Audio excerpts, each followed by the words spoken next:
In November 2016, Leslie Nurse, a resident of Semmes, Alabama, embarked on what she thought would be a routine shopping trip to her local Walmart, a place where you can find everything from groceries to garden gnomes. As a mother of four, Nurse was no stranger to the daily hustle, and on this particular day, she decided to take advantage of the store's self-checkout station. It seemed like the perfect solution for someone juggling a busy schedule, allowing her to zip through the process and get on with her day. However, as fate would have it, her day was about to take an unexpected turn. While using the self-checkout, Nurse encountered some technical difficulties that would be familiar to anyone who's ever had a barcode that just wouldn't scan. Despite her best efforts, a few items didn't make it onto the receipt, but unaware of this, Nurse continued on her way, confident she had paid for everything in her cart. After all, what could go wrong with a little self-checkout? As she headed for the exit, however, Nurse was stopped by Walmart's loss prevention employees. To her surprise, she found herself accused of shoplifting, an allegation that seemed to come out of nowhere. Nurse, who had never had so much as a parking ticket, was suddenly facing the daunting experience of being detained and questioned. Despite her calm insistence that it was all just a misunderstanding, a mix-up caused by the finicky self-checkout machine, the situation quickly escalated. The arrest that followed was not just an inconvenience. It was a deeply unsettling experience that left Nurse grappling with the shock and embarrassment of being accused of theft in such a public setting. What began as a simple trip to the store had turned into a moment of public humiliation, all because of a technical glitch that could happen to anyone. In the blink of an eye, Nurse's day had shifted from routine to anything but, leaving her to deal with the emotional fallout of an experience she never saw coming. The criminal charges against Nurse were eventually dropped when it became clear that the incident was not a deliberate act of theft, but rather a simple malfunction of the self-checkout system. It was a relief for Nurse, who had already been through enough stress and embarrassment. Yet, just when it seemed like things might return to normal, Walmart decided to take things a step further. Instead of acknowledging the mistake and moving on, the company pursued Nurse through a civil recovery demand, a practice that's as perplexing as it is controversial. Walmart's legal team began sending Nurse a series of letters, each one demanding that she pay $200 to settle the matter and avoid civil litigation. For Nurse, it felt like a relentless pursuit over something that was never her fault to begin with. These letters, part of a broader tactic used by Walmart and other retailers, aimed to recoup alleged losses without the hassle of a full legal process.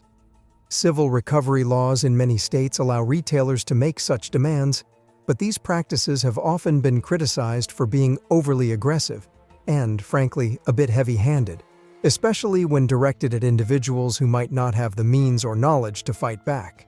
But Nurse wasn't about to be intimidated. Feeling wronged and harassed, she refused to pay the demanded amount. Instead, she took the bold step of filing a lawsuit against Walmart. In her lawsuit, Nurse accused the retail giant of malicious prosecution, defamation, and intentional infliction of emotional distress. Her argument was simple. Walmart's actions were not just unfounded, but part of a broader, troubling pattern of using civil recovery demands to extract money from individuals without giving them the benefit of due process. This wasn't just about the money for Nurse. It was about standing up to a system that seemed designed to bully ordinary people into submission. Her decision to fight back transformed what could have been a quiet, unsettling experience into a significant challenge against corporate practices that many have long considered unfair. Nurse's story, while rooted in a simple trip to Walmart, became emblematic of a larger struggle for justice and fairness in the face of corporate power. The case finally went to trial in 2021, and as the proceedings unfolded, it became evident that Nurse's experience was far from unique. It was revealed that Walmart had engaged in this type of civil recovery action against countless individuals over the years, amassing hundreds of millions of dollars in the process. The evidence presented by Nurse's legal team painted a picture of a retail giant that had turned civil recovery into a revenue stream. often with little concern for whether the accused individuals were actually guilty. As the trial progressed, it became clear that Nurse was just one of many who had been caught in the net of Walmart's aggressive civil recovery strategy. The jury, taken aback by the extent of corporate overreach and the profound impact it had on Nurse's life, ultimately sided with her. In a decision that sent ripples through the retail industry, they awarded Nurse $2.1 million in damages.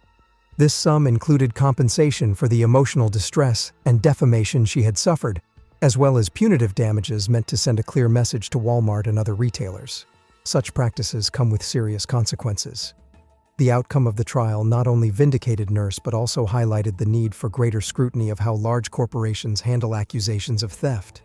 It was a reminder that sometimes standing up to a giant can lead to meaningful change, and that justice, though slow, can still prevail in unexpected places, even in the aisles of a Walmart. The verdict in Leslie Nurse's case sent ripples through the retail industry, drawing attention to the potential pitfalls of civil recovery practices. It cast a spotlight on the ethics of using such measures to deter shoplifting, making Walmart's approach a significant topic of discussion. For Walmart, the case was a notable setback, both financially and reputationally. The company, known for its aggressive cost-cutting and broad reach, now faced scrutiny over how it treated ordinary customers. This case also prompted a wider conversation about self-checkout systems and the responsibilities of retailers to ensure their reliability. While self-checkout offers convenience, it places some responsibility on customers who might not fully grasp the nuances or potential glitches of the technology. When these systems malfunction, the repercussions for customers can be severe, often extending beyond the value of the items involved. Additionally, the case highlighted the importance of due process and raised ethical concerns about corporations acting as both accuser and judge in theft cases. While civil recovery practices are legal in many states, their use to target individuals who may not have the means to challenge them raises significant ethical questions.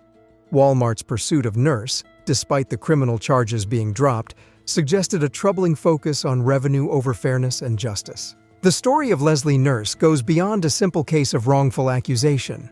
It serves as a reflection on the power dynamics between large corporations and individual consumers. It sheds light on the potential for misuse in civil recovery practices and prompts important questions about the ethics behind such measures.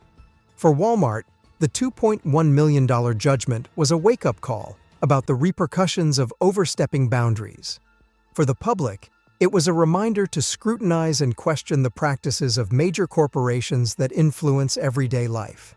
As retail technology evolves and self-checkout systems become more common, Nurse's case offers a valuable lesson.